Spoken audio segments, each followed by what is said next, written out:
never marry you. Never! I'd rather die first. Would you rather be dead, or would you rather be rich? Excuse me?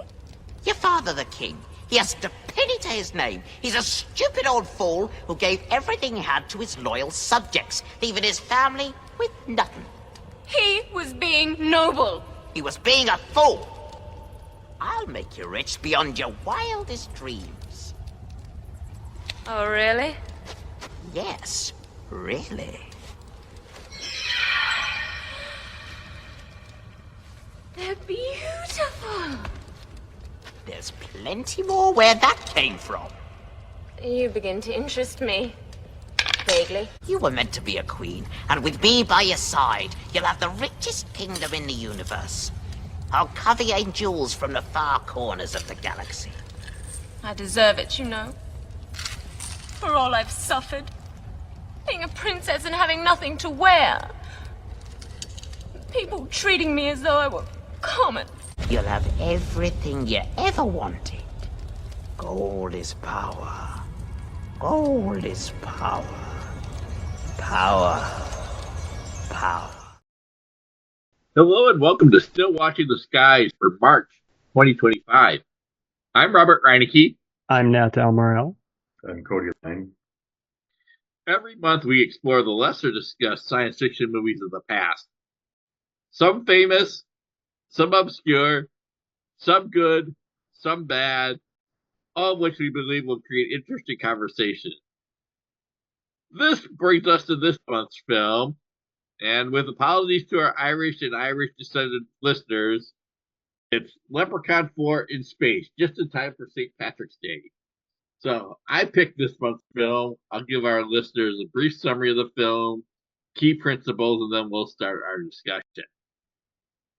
So, in the year 2096, on a remote planet, the Leprechaun courts an alien princess named Zarina in a nefarious plot to become king of her home planet.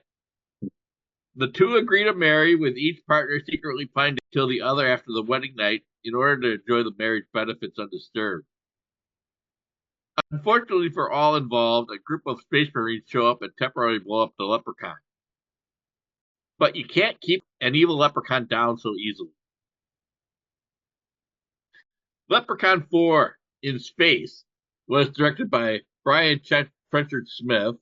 It was written by Dennis Pratt. The cast includes Warwick Davis as the Leprechaun, Rebecca Carlton as Princess Zarina,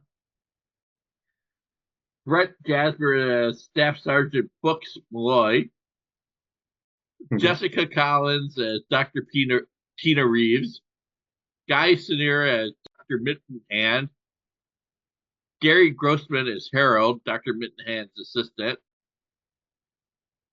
Joseph Slavin as Captain Snake Marcus, Tim Colcherry as Master Sergeant Metalhead Hooker, Miguel A. Nunez Jr. as Private Sticks, Debbie Johnny, probably most famous for her role as one of the two-time girls on the sitcom Improvement, as Private Dolores Costello, Mike Cannonzio as Private Danny O'Grady, Rick Peters as Private Mooch, and Jeff Mead as Private Kowalski.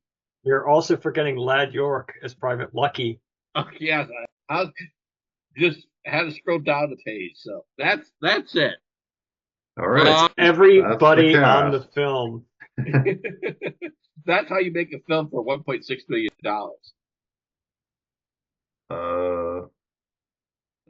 Right.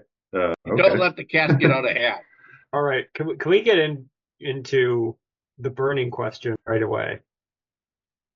Go ahead. Okay, the title, Leprechaun 4, in space. Yeah. Are we allowed to suggest that there exists other alternative forms of Leprechaun 4 that do not take place in space? That's how you read that? Yes. I sort of read it as just like if you take away the colon, just Leprechaun 4, like 4 in space, but I'm putting like a imaginary comma after Leprechaun. So it's just, yeah, it's a poor title and subtitle. Yeah, like I get what they're going for, but I think they were just lazy. They were just like, we want to be in You think? space.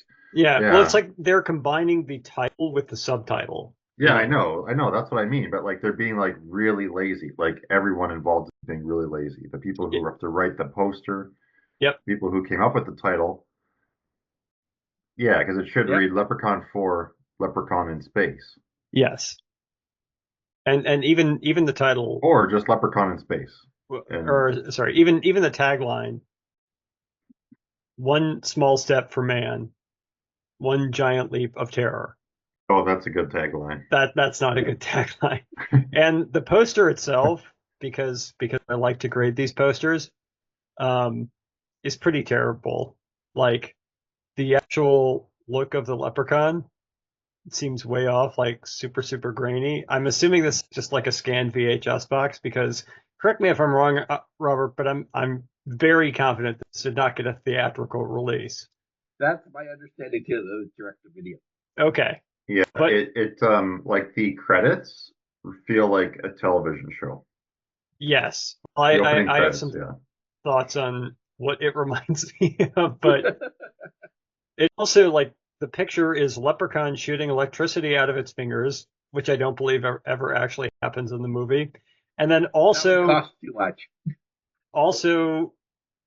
they have more or less like the moon landing, or at least the moon with the Apollo space, whatever spacecraft, and the American flag, which also never makes an appearance in the movie, and would make sense to appear in the movie because that happened in 1969, and this movie takes place in 2096, 130 years after the moon landing.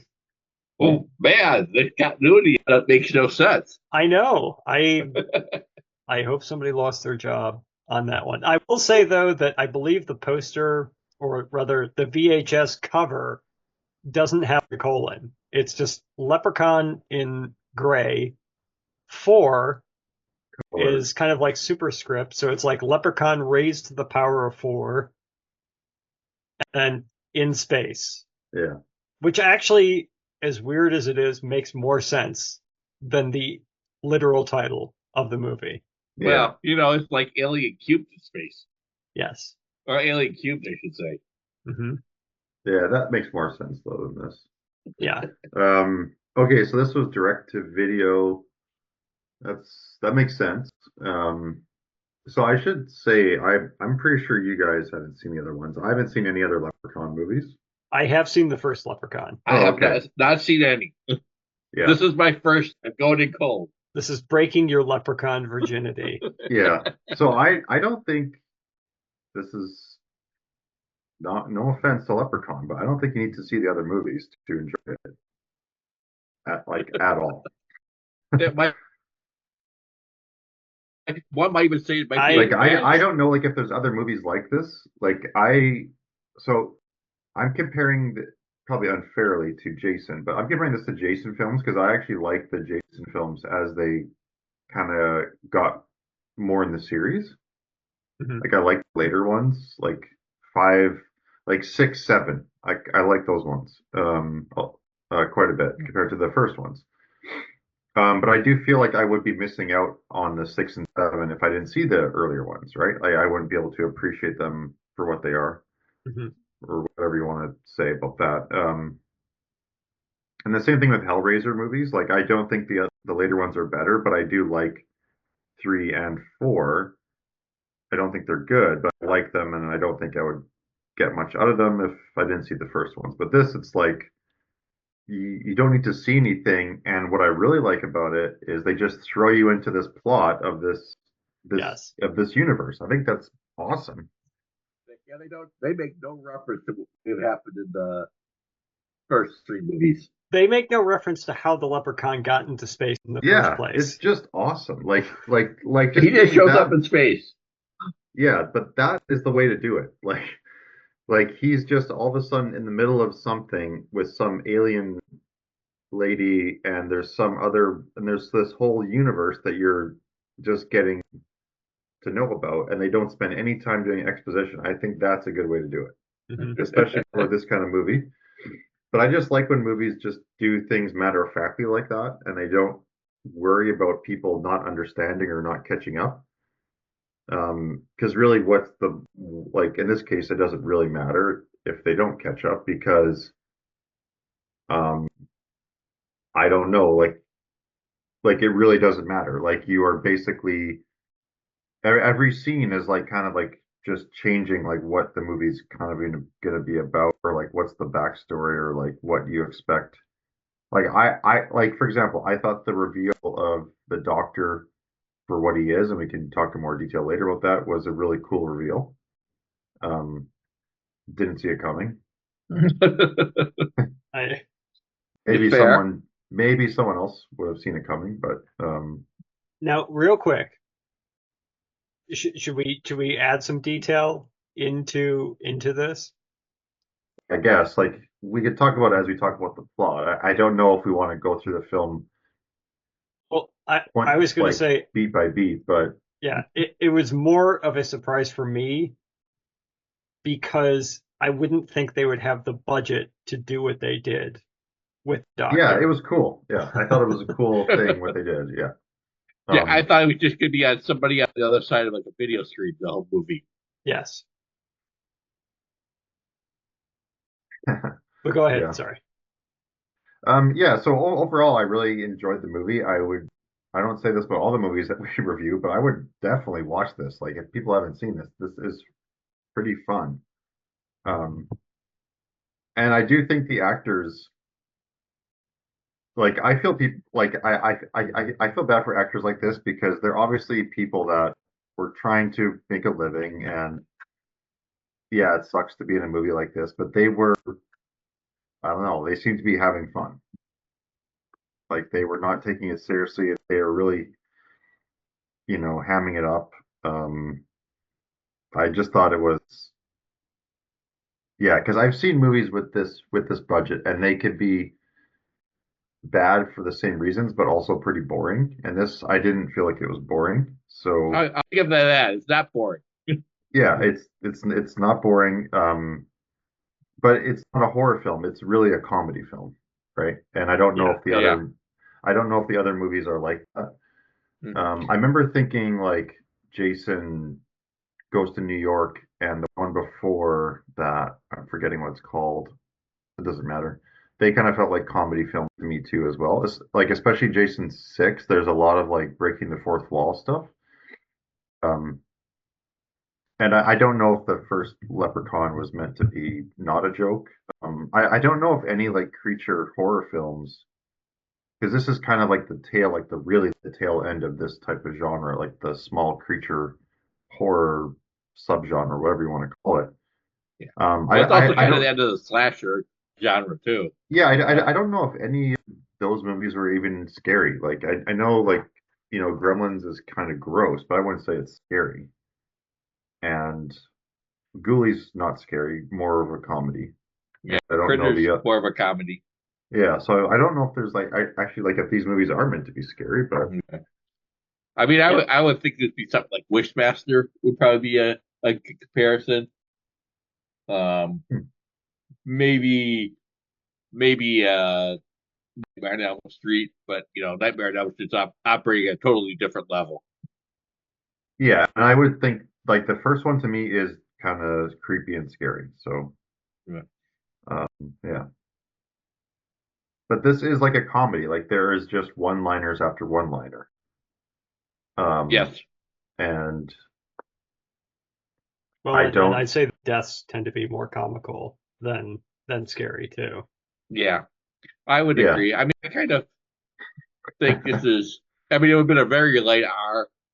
Um, yeah, it would have been an R because there's boobies in it, but it's. I feel like this one.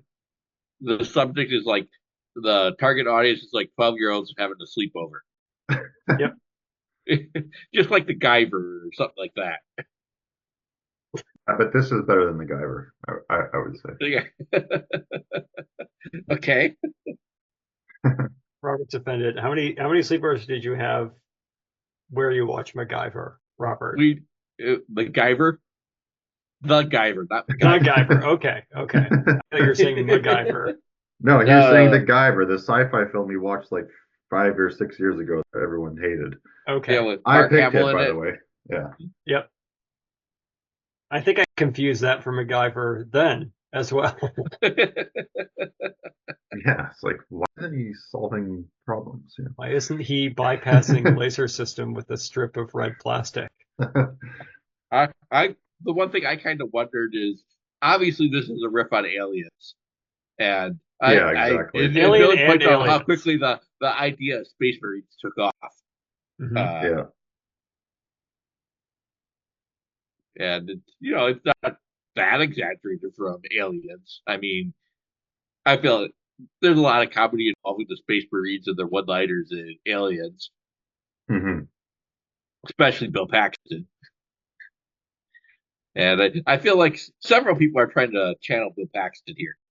Yeah, the guy who dies by leprechaun coming out of his dick is like Paxton. Yes. I'm not sure who else is Bill Paxton, to be honest, but They're all Bill Paxton.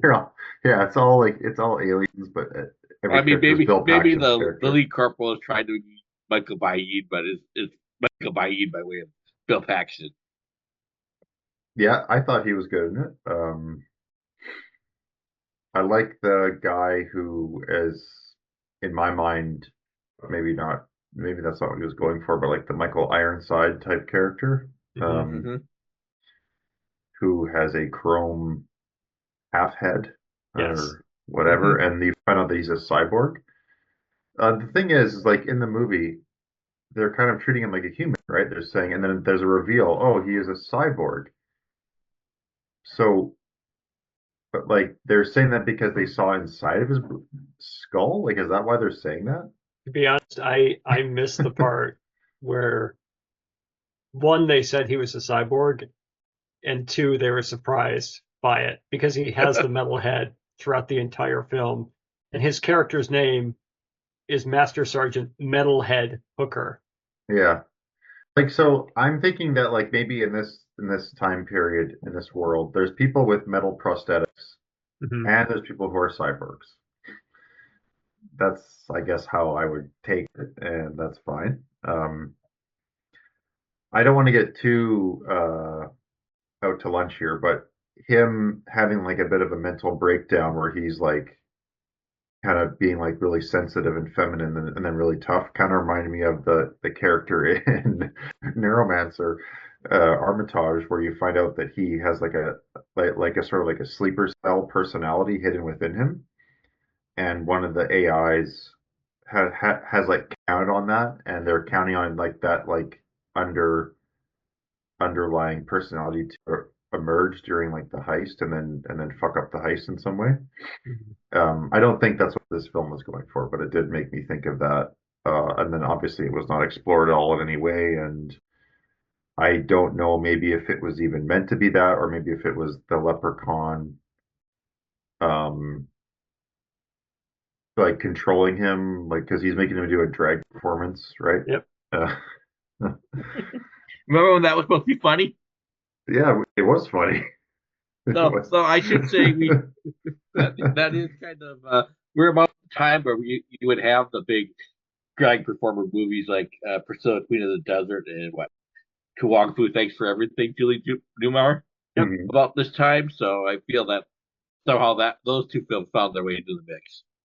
I would also say, since we're doing the melting pot, that there's had to have been some inspiration taken from like the Schumacher Batman films, and I think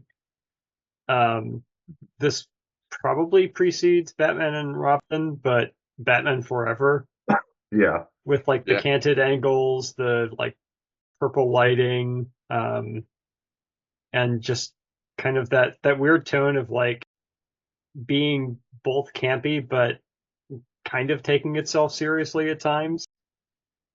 Well, that is At a part of times. camp, though, right? Is to take yourself really seriously when it's not serious. But But not as serious as one could take a movie about a leprechaun in space. Well, I think of it in camp as like the actors are playing it straight, Yeah, but I feel exactly. like the Yeah. people who are making it are always In on the joke, in you on the mean? joke. Yeah. Yes, yeah. And at times I think they're probably maybe going more for a scare than Hmm. at least like the Schumacher things, going more for like a thrill or a scare potentially like than the camp atmosphere. But it's a strange tone that I don't know if it ever quite works in the Schumacher Batman films and I don't know, probably here because I think it's mostly comedic the entire time. But Yeah, either way, I think I know what you're getting at. I'm not going to defend the Schumacher films. I think they're pretty bad. Um, I like this more than those films. I'll say that. I would say I do too. like like the problem with the Schumacher things, like I know what you're getting at. Like they're very gaudy films and they're over the top, but there is an element of like they are attempting to have some serious moments, but they're just so stupid that they don't work. But I will say something about camp. I think so. There's this old essay on camp by I think it's either Susan Sontag or no, it's Susan Sontag. She said that the best camp is the camp that's not intentional. Mhm. And I think that she was getting at was that, you know, like when you're in on the campiness, it's not as like I guess like pure or whatever. Like it's not like yeah, like you'll get better camp when someone is trying to do something great, but they're just so off and bad at it. And Mhm. Yeah. whereas when you're someone who's like trying to like where you know you're making a campy film, right? Yeah. And I think her like example of the first camp film was Beat the Devil by John Huston, Yeah. which I've heard that from other people as well too. But this I do think they're totally in on the joke. Yeah. And I think the actors are doing the best they can, and I think they're really funny in it. Like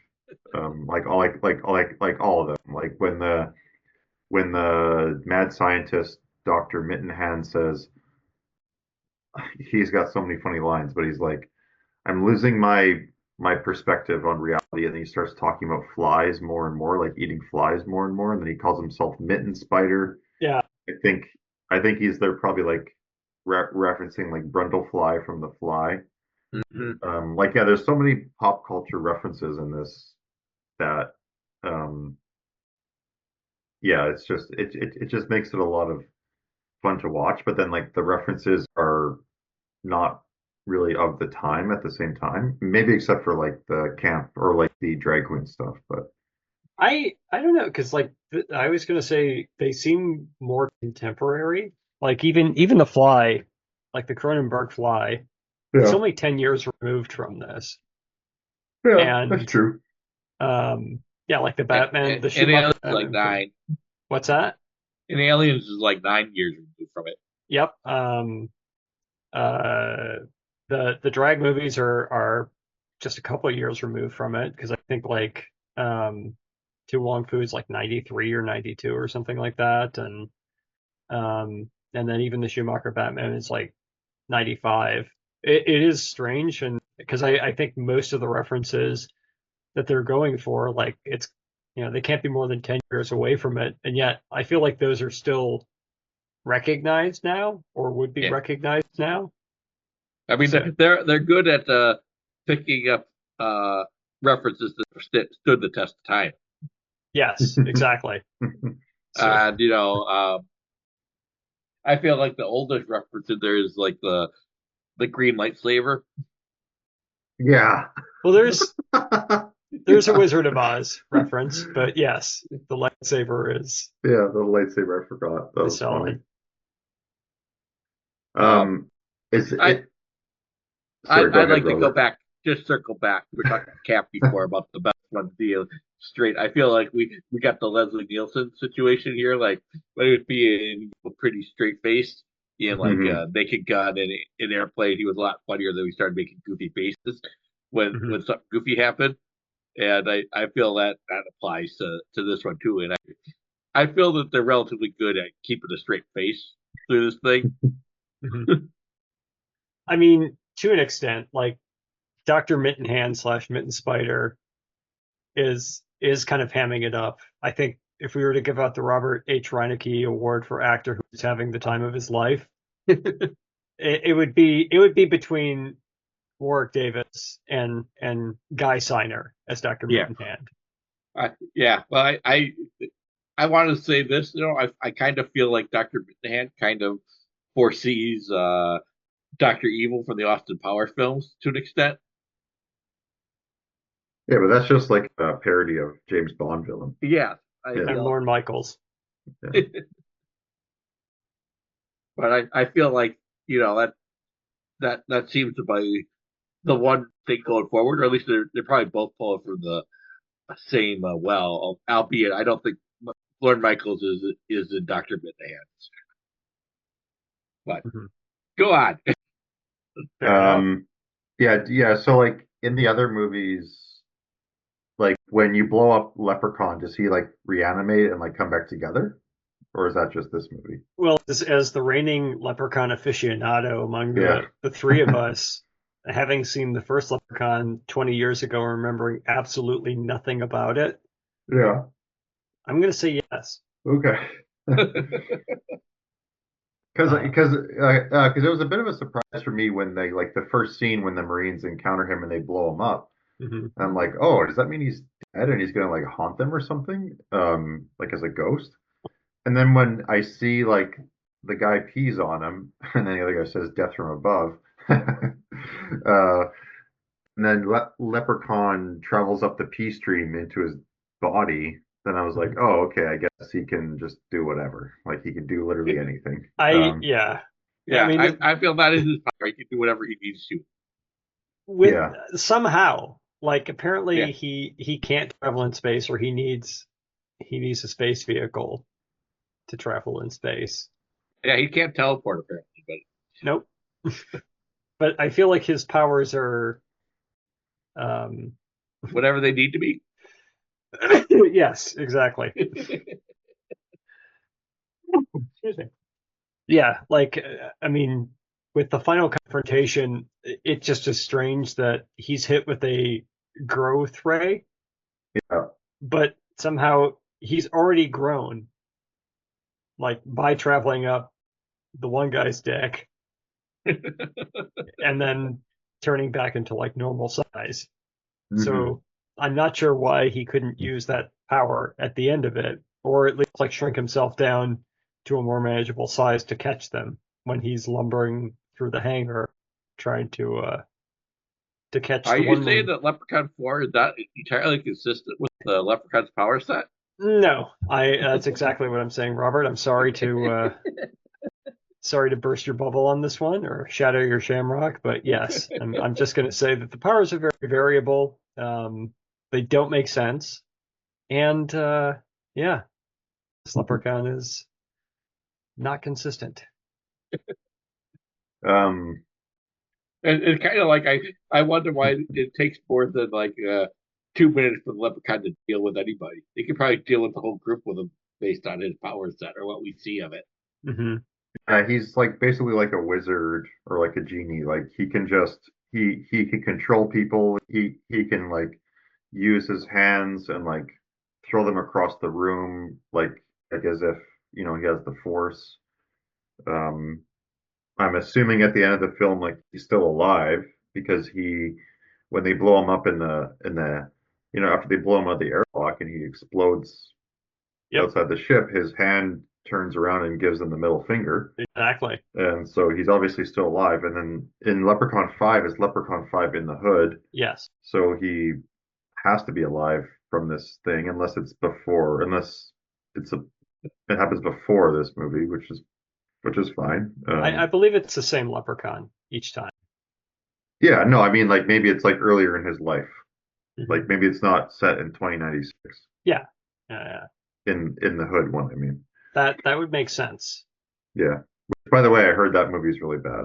Like not like fun like this one, but probably not going to watch it. I'm assuming it would be really racist by unintentionally towards Irish and people who live in the hood. I forget, did Leprechaun Hood actually get a theatrical release? No, it was direct to video as well.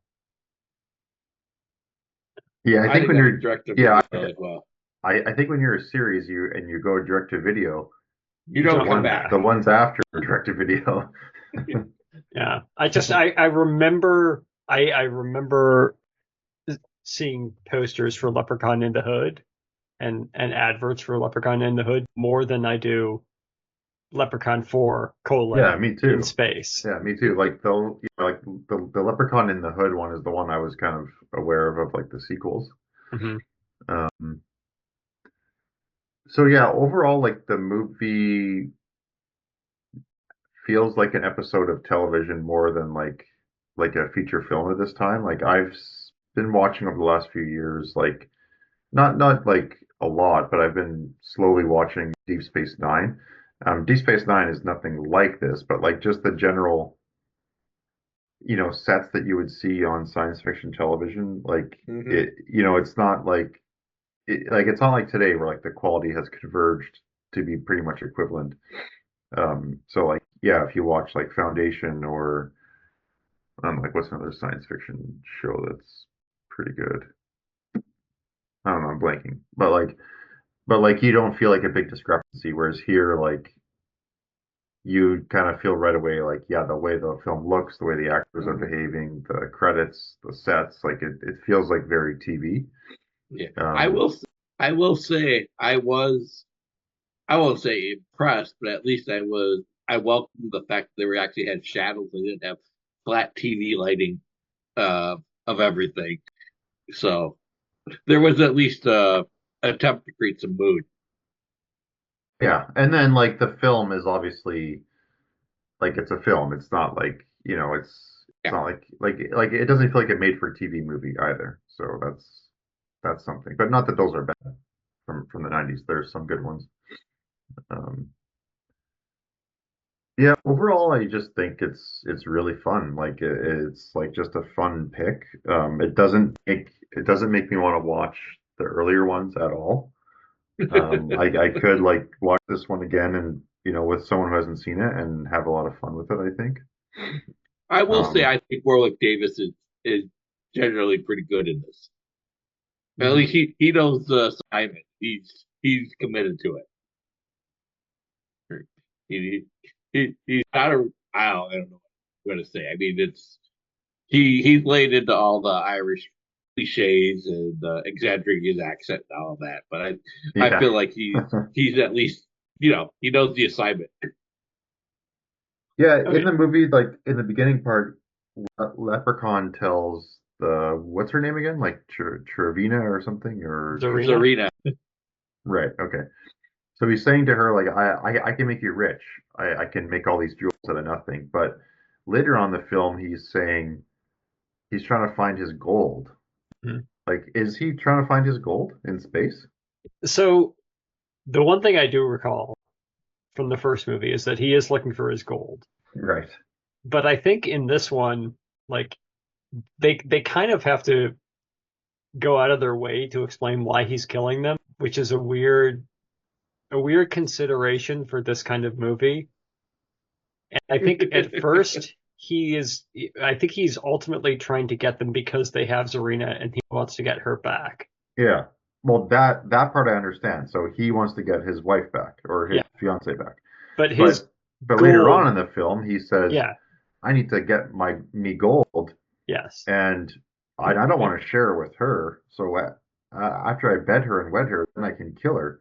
Yep. And then I was Yep. like, and then I was thinking like, wait a second. So in the beginning of the film, was he looking for his gold too? I think he was just looking for Something her for like a just wife so he just could. for her. Yep. Oh, okay. And then he brings his gold along with it. They take the gold after they kill him and they shrink the gold down because they have a shrink ray. Did they do that?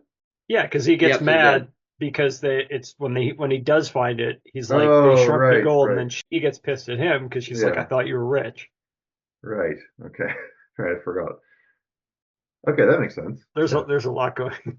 A lot of shifting alliances here. No, but like But I mean, even back to like that motivation, it is confusing because it's like, why even have this? Even in a slasher film, like, do you really need to provide an explanation as to why all the kids are getting killed or whatever? But here, in addition to have him like trying to recover Zarina so he can marry her, they also have the whole subplot of the Marines contract expiring at midnight. Yeah. Which And doesn't amount to anything. well, the one thing it amounts to is, and I do have a lot of more technical science questions for you, Robert, regarding this. But the one time they actually start using, I think, technical lingo accurately is when they're discussing the contract, which I'm sure is like based on some contract negotiation Brian Trenchard Smith or Dennis Pratt or both of them have had, because they're using terms like points. They're arguing for like a cut of the gross and not like the Yeah. net or the profits. So Yeah. you know, it's arguing the contract in pretty much like Hollywood specific terms. But they do spend a lot of time on that. And then it comes back again at the end of the film, when they're saying, well, like, why even bother? Why risk ourselves, our lives for this? And it's like, I'll give you a bonus. I'm like, okay. But I, I do like the idea of basically like the Marines not really wanting to kill or harm the Leprechaun. The Leprechaun actually being somewhat reluctant to harm them until he just is like, okay, well, I want to get Zarina, and that's to you guys. Except when he crawls out the dude's dick. But Well, it is very disrespectful to piss on the dead body. I don't know. It is, yeah. I haven't met any leprechauns, so I don't know what they're into. What is your guys' favorite kill? The scientist assistant.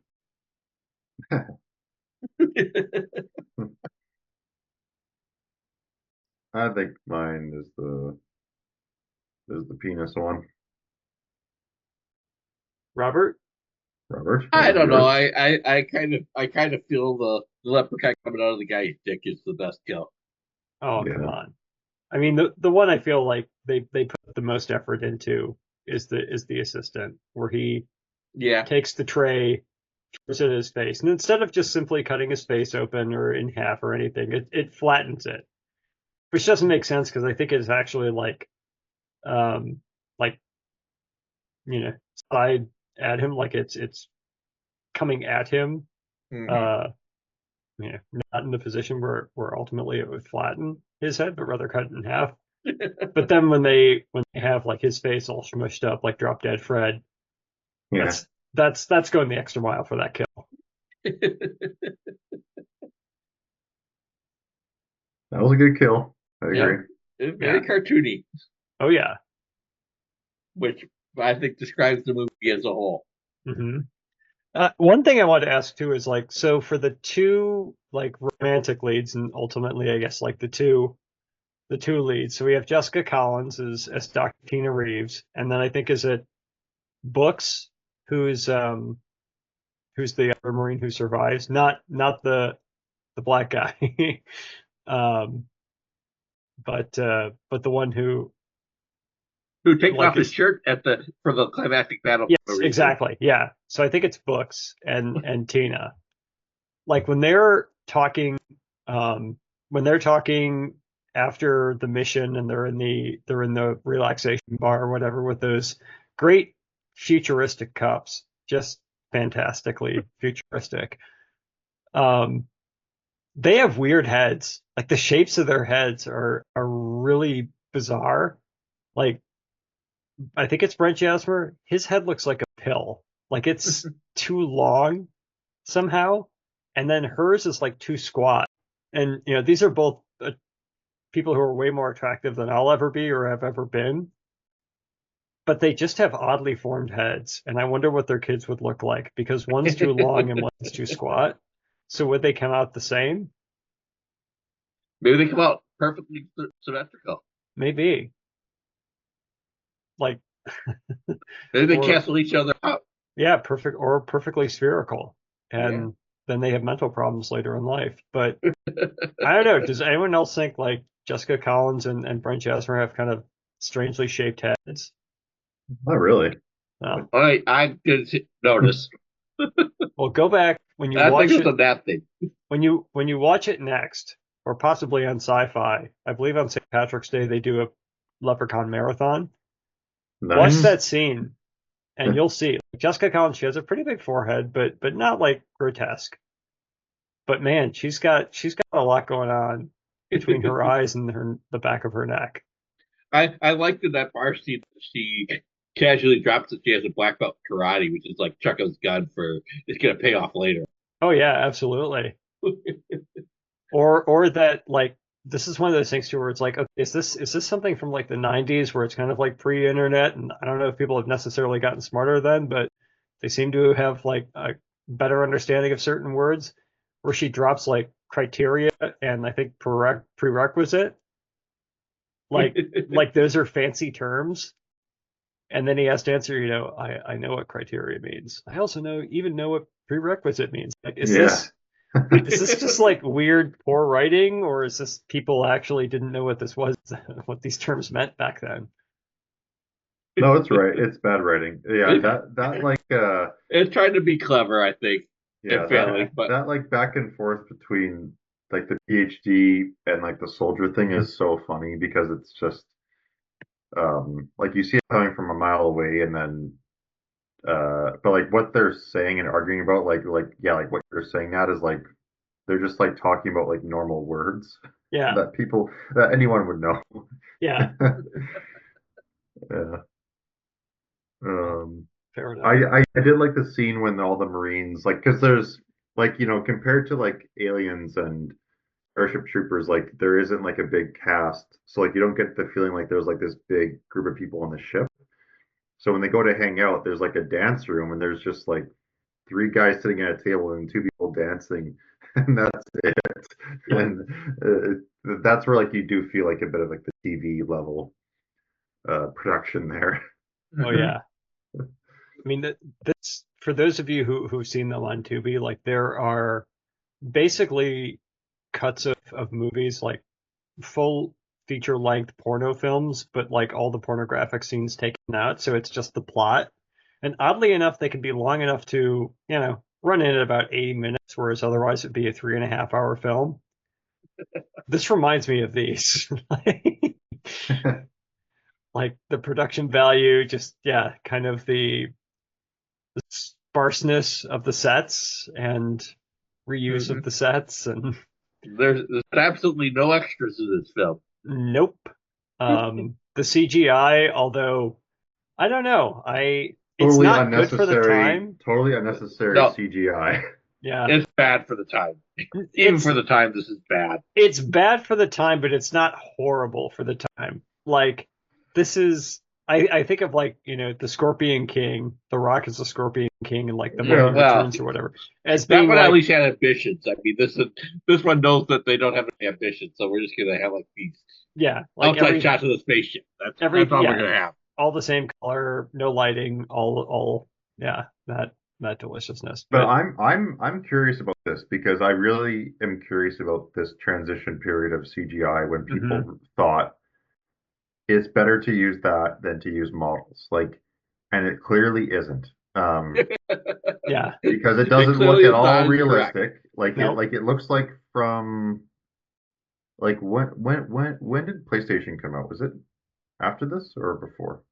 I think right around this time because All right, yeah. So it looks like PlayStation, like not PlayStation 2, like PlayStation, like polygons stuff. mhm. Um, and there's no way that like the model that they would have made would have been worse looking. They Like could have taken a toy and just no, yeah, they put could some have used paint a on it. toy, painted it black, like just a Star Wars toy, Mhm. Hmm. painted it black or a Star Trek or whatever, doesn't matter. And like it would have looked better. Like Mhm. it's like and the rest of the film, like they don't use that much CGI, I don't think. Like well, there's probably a bit though like, when there's some stuff about like inside and outside the space stations or the wind. I'm not sure. I can't remember. But like you don't need CGI in this movie. No. No. Because like they are doing like makeup costumes, for the spider tarantula transformation for the Doctor, right? Like Warwick Davis, obviously makeup, and then They when the had to make guy, him 15 feet tall. yeah, exactly, and then when like they smushed the guy's face, like Nat's favorite kill, like that was makeup, that was cool. The best kill. Um, yeah, Yeah. like, and they could have used CGI for that, but they didn't. So yeah, it just seems like a weird decision. But it's also, I feel like this is a not insubstantial amount of the budget is allocated to the CGI. Yeah, and I'm trying to think like back in those days, like because like now like you could literally not even have to make this. Like you probably could like buy it on an asset store or something, right? And just say like, buy ship type number 400 and just put it in our movie now. You But could back just have but like like back then, like they were still learning how to use it, mhm, Yeah. and it would have been expensive and yeah. kind of weird, yeah. Expensive for no reason. I mean, we all kind of laugh at it today. Um, I mean, they don't really do anything with it. They show up the planet, so it's like every Star Trek episode ever. Yeah, exactly. Yeah. But other things too that are strange with the effects are like when Warwick Davis is or when Leprechaun is enlarged. Yeah. Like there's some weird compositing in that where it looks like that part is on video almost. Like it seems grainier and I don't know, just Yeah, that just might be well, yeah, so like what would the reason be for that again? It might be the way like things are scanned or something. I'm not sure, but I remember thinking that in like one of the Hellraiser films, like where they were doing compositing and it just looked like horrible. yeah. And I don't and I thought like, whoa, like this looks worse than what you think it should look like the mid 90s. But Hmm. um yeah, I'm trying to think how they would do CGI back then. Because they would like so yeah, I don't know how they would put the CGI onto the film strips back then. Well, even with Like they that, have like to shoot it on it, right? Or yeah. like how would it work? I'm not even sure. Yeah. Well, I don't know, like unless they did yeah, like filled in the backgrounds or whatever. But it's also like it's bad at the very end when he's out in space and like the hand is flipping him off. Like that looks bad. But also Hmm. when he's in the cargo bay or the loading bay or whatever, where it doesn't need to be CGI, and even some parts of it I don't think are CGI, where it's just like the set or like a scaled down version of the set. Yeah. Yeah, I think that's it for what she's big. I think just the transformation that's a little the initial transformation. I think is a little odd looking. Hmm. I forget the exact reason, but I think back then when they would be mixing formats in the same scene, it involves some like degradation or something Hmm. that like we don't deal with today. And Yeah. yeah, it's like kind of noticeable. Like it's like a copy of a copy of a copy, like when it eventually makes it to the screen. But I forget the exact process around it. Yeah. Yeah. Well, and it's also especially strange because you have this where it just looks very out of place and just not as good. But it also this is cut or like happening simultaneously with the whole Doctor Mitten Spider. Sorry, not Spider Hand, but Mhm. Mitten Spider, Yeah. which I think is pretty much like all practical, and Yeah, it that is. looks so Yeah. Yeah, much better. Yeah. Yeah, it is practical. Yeah. But I I I will do say I don't think the costume design for the spider was that inspired to in quote Spider. to quote Robert sometimes when he talks about this stuff. Like I don't think it was a good monster design, but um I was kind of hoping for it to be a bit more grotesque. Hmm. Um because basically it's for the folks at home, I guess, it's a guy that has like a head and like half of a torso, and he's trying to experiment on Leprechaun's fiance because she somehow has like DNA that can regenerate tissue, and he wants to use that to regenerate his body back from whatever the hell's going on, and which makes sense. But then Leprechaun and his fiance, they throw a tarantula in like the blender and then inject it into his brain, and then he becomes a spider. And I was hoping it would be more, I guess, like The Fly, where it's just more grotesque and weird, but it's just really just a guy in like a big suit that kind of looks like a spider, but not really. Mm-hmm. It doesn't really have like articulating much going on there. So bit disappointing, but what can you do? That would have been expensive to make like a big thing that moves and stuff, like a James Cameron film. So I could see why they didn't do it, but or couldn't do it.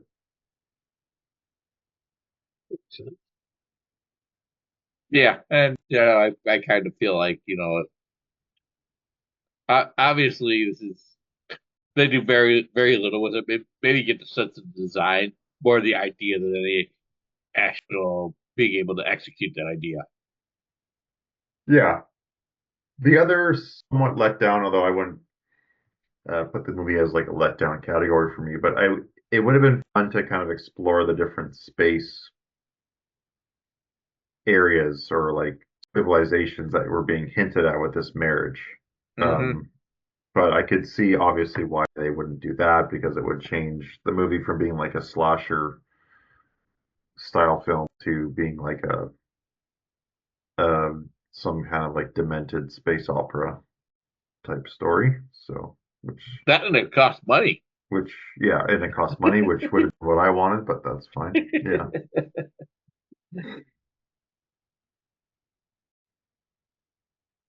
Yeah, I'm a little surprised that you got said had as much fun with it as you seem to have.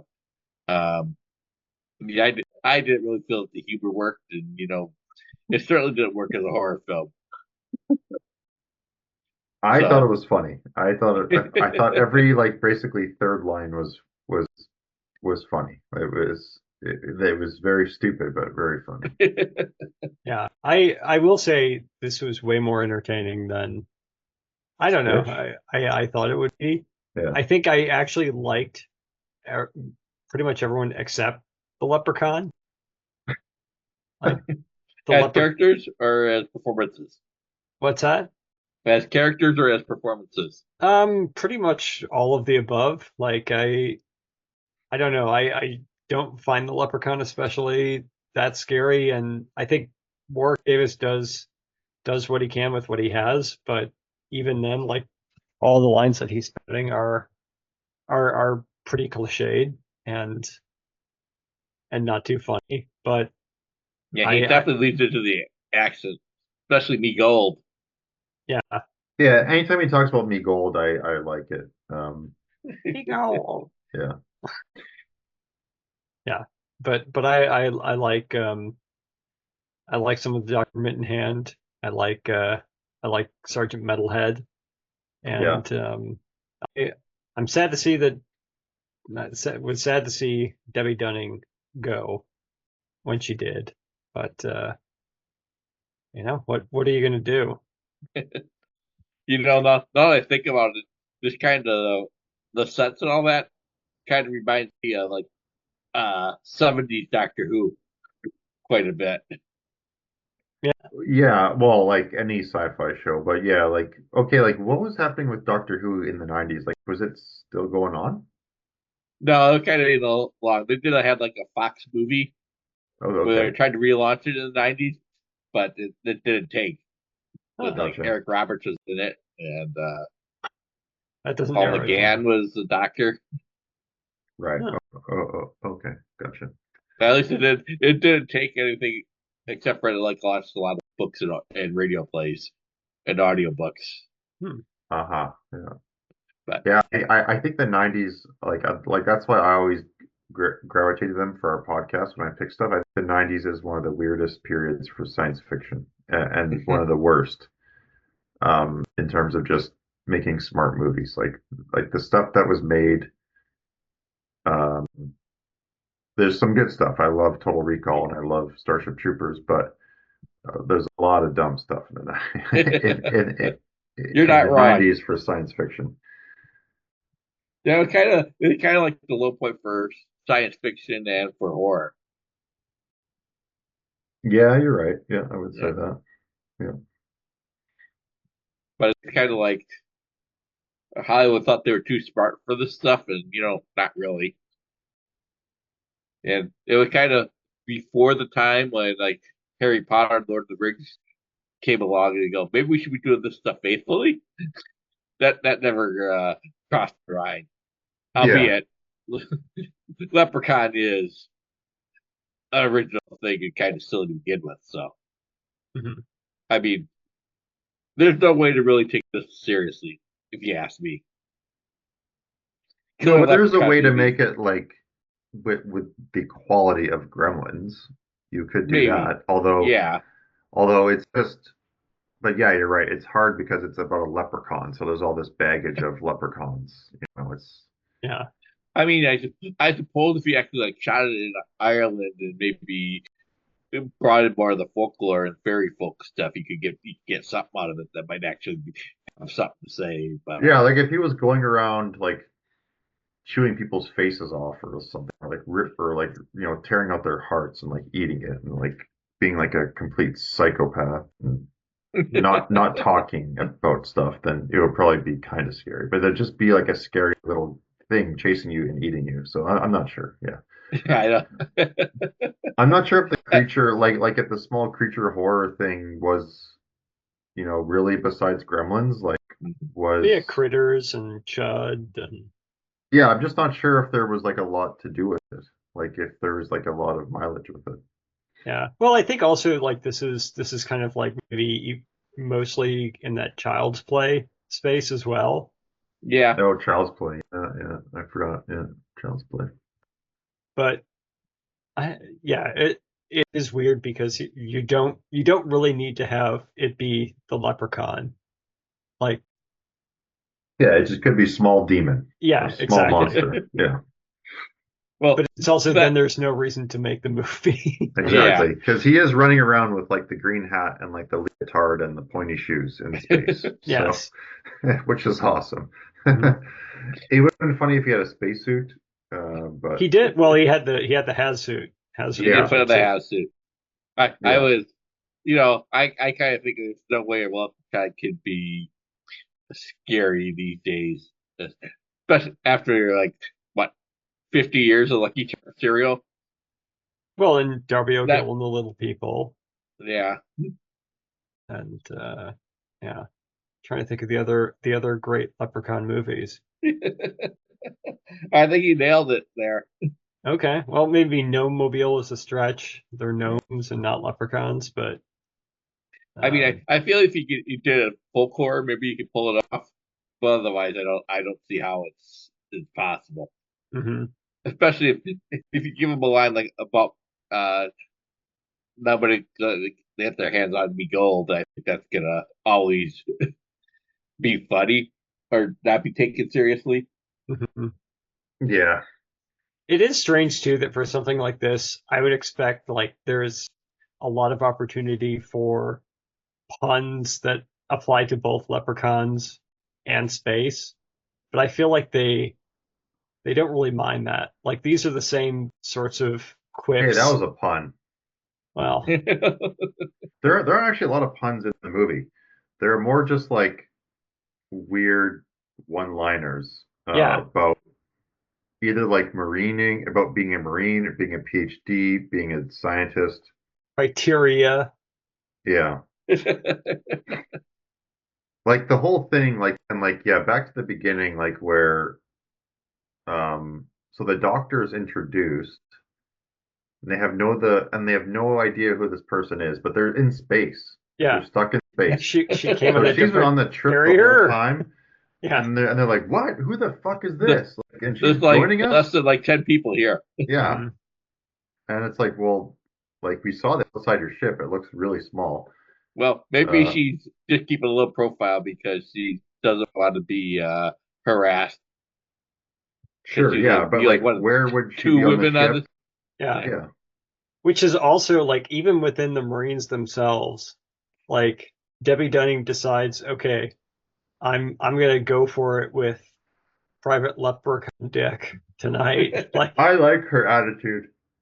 I do too, but it's also like if you're expecting them to be a fairly close knit unit, Hmm. no pun intended there.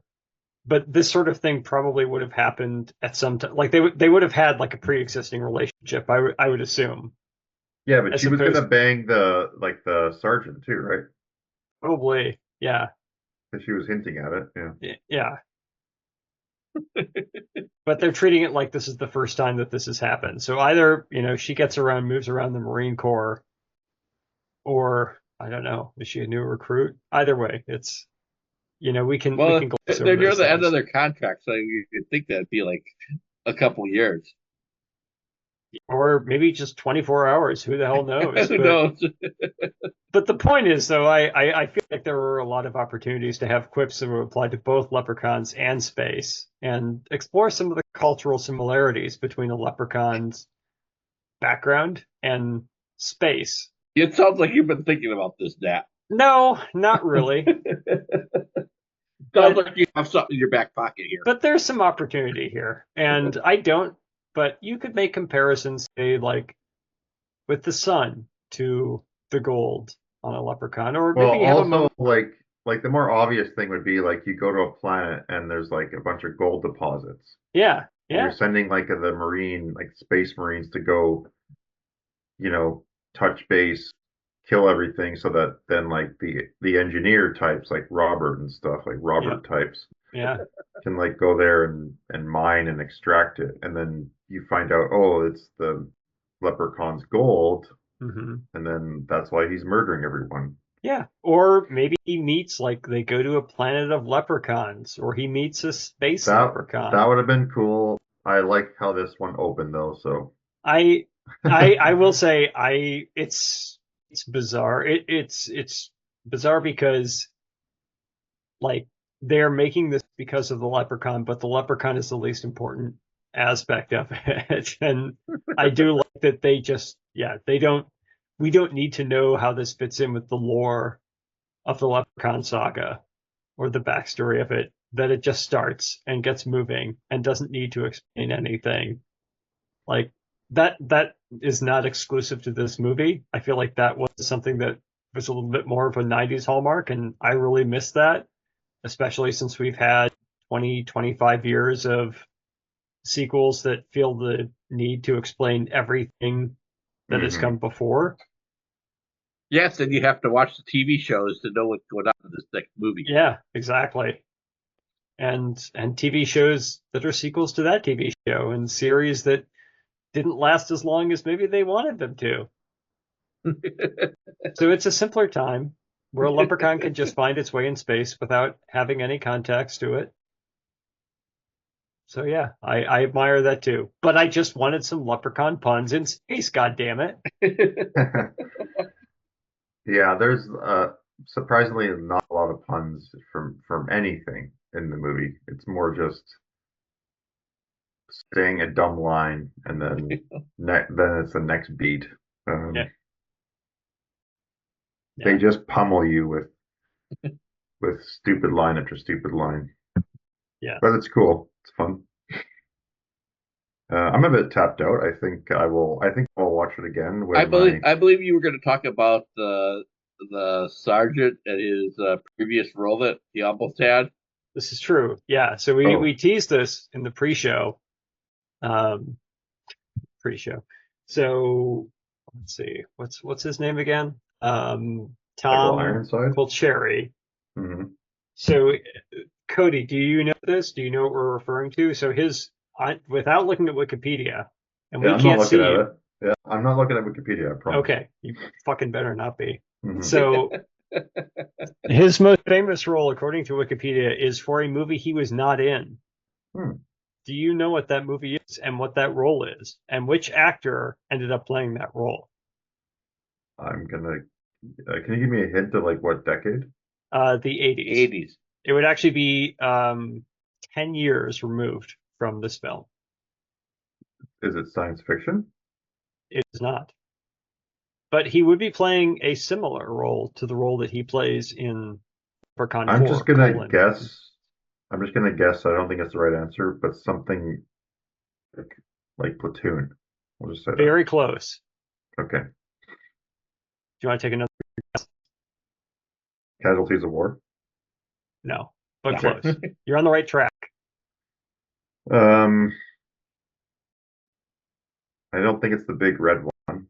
Nope. No. Later than that, you were closer in year with Platoon and Casualties of War. Hmm. Even more Interesting. prestigious. Full Metal Jacket? Yep. No way. Yeah. Huh. So I'll just read directly from the Wikipedia. Tom Okay. Pulseri is an American actor and comedian. He is most known for his role in the 1987 Stanley Kubrick film Full Metal Jacket, where he played the door gunner who uttered the much quoted lines, "Get some," and "Ain't More Hell," but he was originally cast to play Gunnery Sergeant Hartman, but he was removed from the role in favor of Arlie Ermy. So he actually does appear in Full Metal Jacket, but he was replaced for Is he the Sergeant guy Hartman. who's shooting like the big machine gun on the helicopter? I believe so. And then he says like, "How do you do that?" "Oh, you have to like, just like kind of lead ahead a bit." And then Hmm. Joker's saying, "No, I mean like, how do you kill people like that?" Yeah. Yeah. Gotcha. Interesting. Yeah. That's good trivia. Yeah. But I think they went with the right choice, having Arlie Ermy Oh yeah, for sure. perform that role. And yeah, based off of how this guy acts, yeah, it would have I been funny in a different way. I didn't think it was that bad. I give him props for going there. I mean, he actually did serve in Vietnam, again, according to Wikipedia. But, he also put on a dress and kissed a dude and danced, and he made sacrifices for his performance. So I give him a gold star for that. Yeah, no, I think every actor did a good job in the movie. I think they were having fun and they were just doing the best they could. So Yeah. that's cool to see. So real quick, I'm almost tapped out too, but I do have a couple scientific questions for you, Robert. Okay. All right. So the first one is when they're in the garbage disposal. This is kind of a two-parter, but they mentioned they have flesh-eating viruses in the garbage disposal. Uh-huh. Is this standard procedure to dispose of biological waste, potentially hazardous waste, in just your regular garbage disposal? Well, maybe not hazardous waste. I question the feasibility of this, along with the general safety of this, because bacteria can get everywhere. Yeah. And I mean, from what I know, the standard one, we'll just dump it in the space and be done with it. Mm-hmm. Is that common procedure? It's been that way on Earth. Where's the most convenient way to get rid of it? Mm-hmm. But I mean, is it safe to have flesh-eating bacteria floating through space? Well, I don't think the bacteria would last long in space. Okay. Although maybe Just like all the blow up or radiation in something, there or would mutate freeze. them. Yeah. Okay, we'll put a yellow mark on that one. We'll say it's possible. And we're also, 100 years in the future from when the film was made, so we'll give them some grace. Second question, No, also we on do fleshing. use biologic bacteria to kind of deal with contaminants on Earth in certain circumstances Okay. to help break it down. So All it's right. not that big a stretch. Okay. Very cool. Now, does in your experience handling this flesh-eating virus, does it work as fast as it does in this movie, where one Marine is exposed to it, and approximately 5 to 10 seconds later, It does. he's completely worn to a skeleton? Yes. Okay. Well, The then answer is no, but this is like 100 years in the future, so. so super flesh-eating virus. Okay. I'm glad we You have know, that. I'm actually kind of impressed that they were talking about DNA in the 90s. I mean, DNA didn't become a popular thing until like the OJ trial. I was going to say Jurassic Park was probably, Yeah, Jurassic Park too. Yeah. yeah. Um, I feel like DNA was everywhere in the 90s. Yeah. All right. So I think my last one here is, so when Zarina is in the science lab, um, the assistant starts taking advantage of her as she's passed out, right?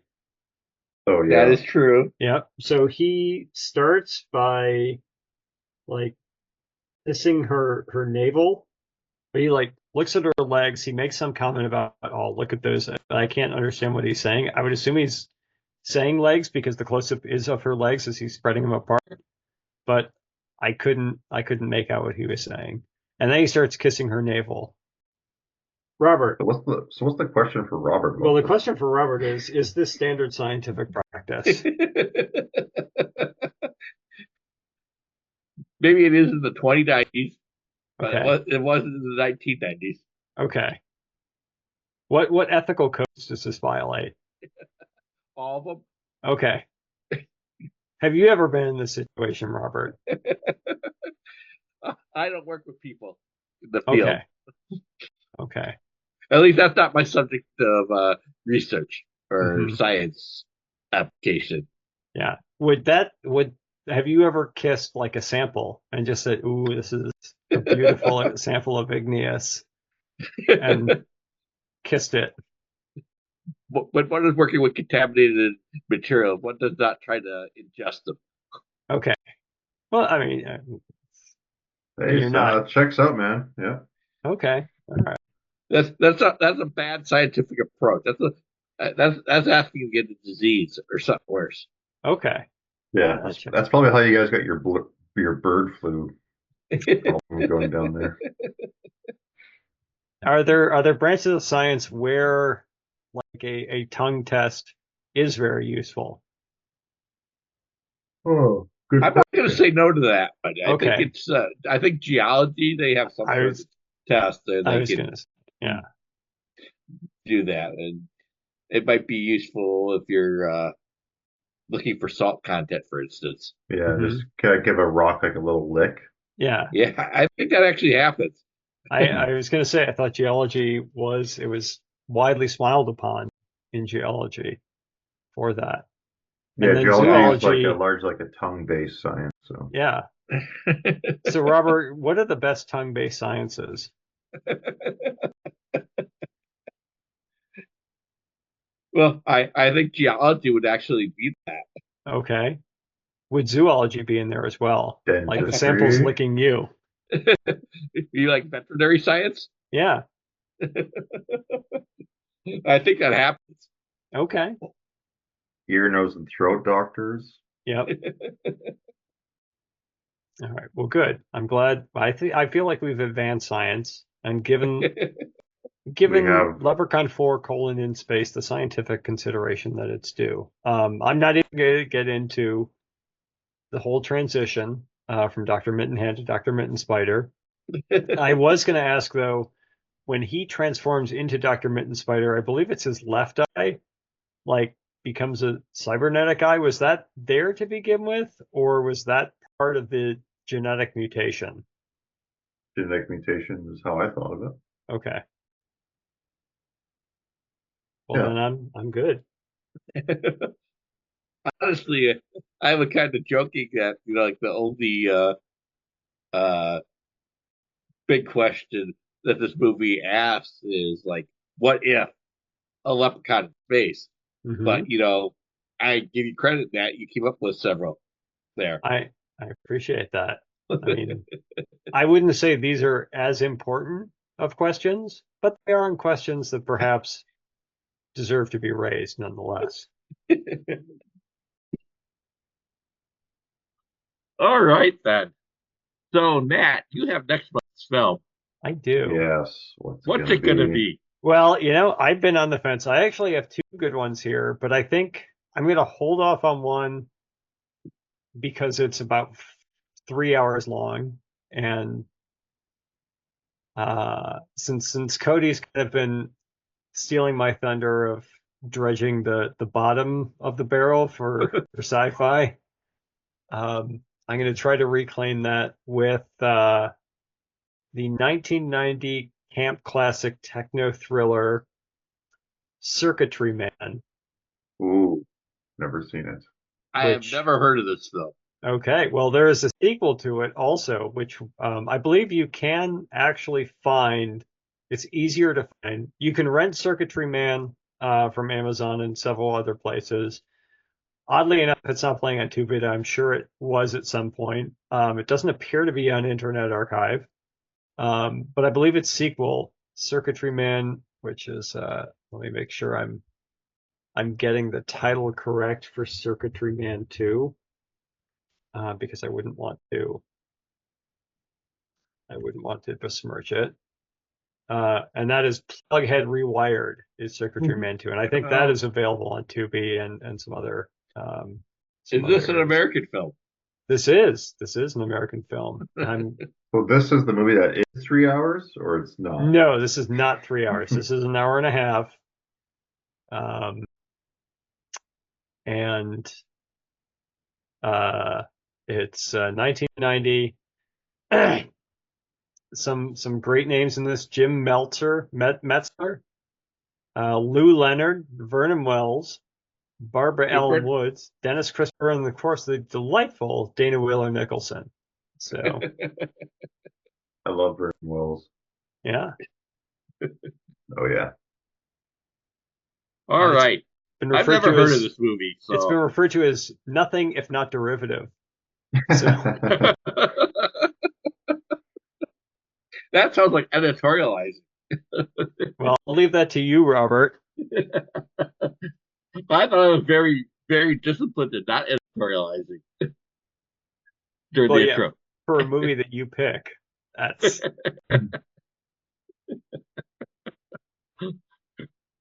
Especially for one that I clearly liked a lot less than you two.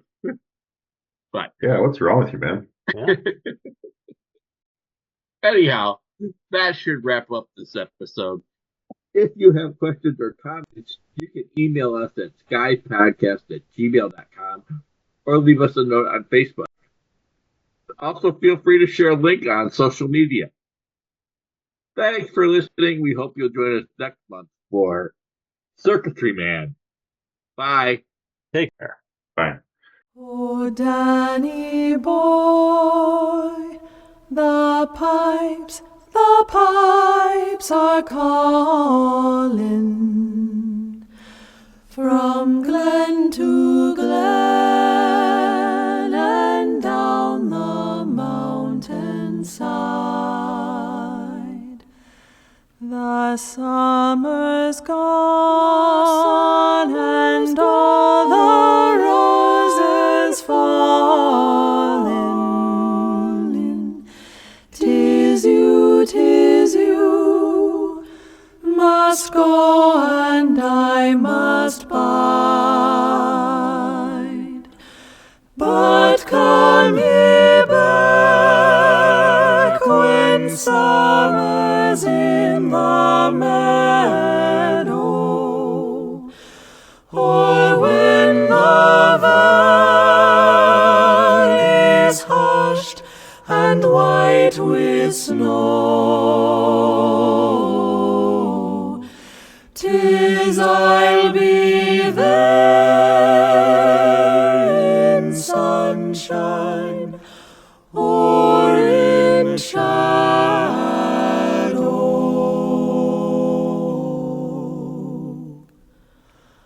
Oh, Danny boy, oh, Danny boy, I love you so, I love you so, I love you so.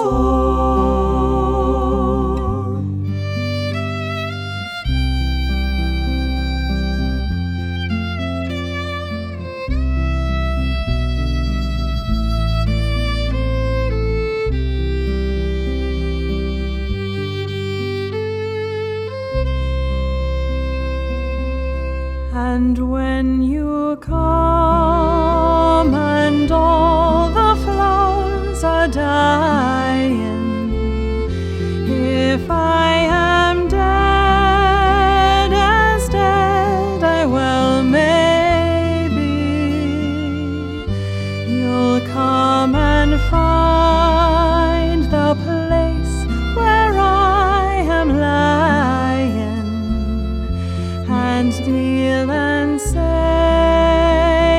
an Ave there for me,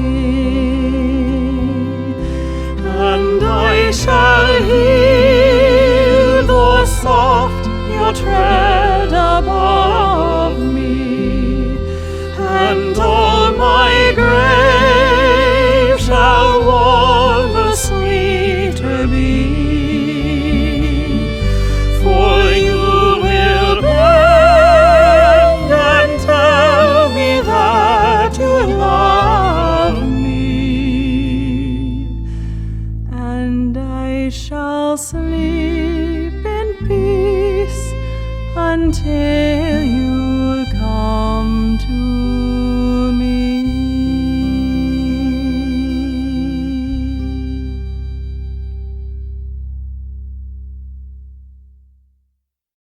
Watch the skies everywhere. Keep looking. Keep watching the skies.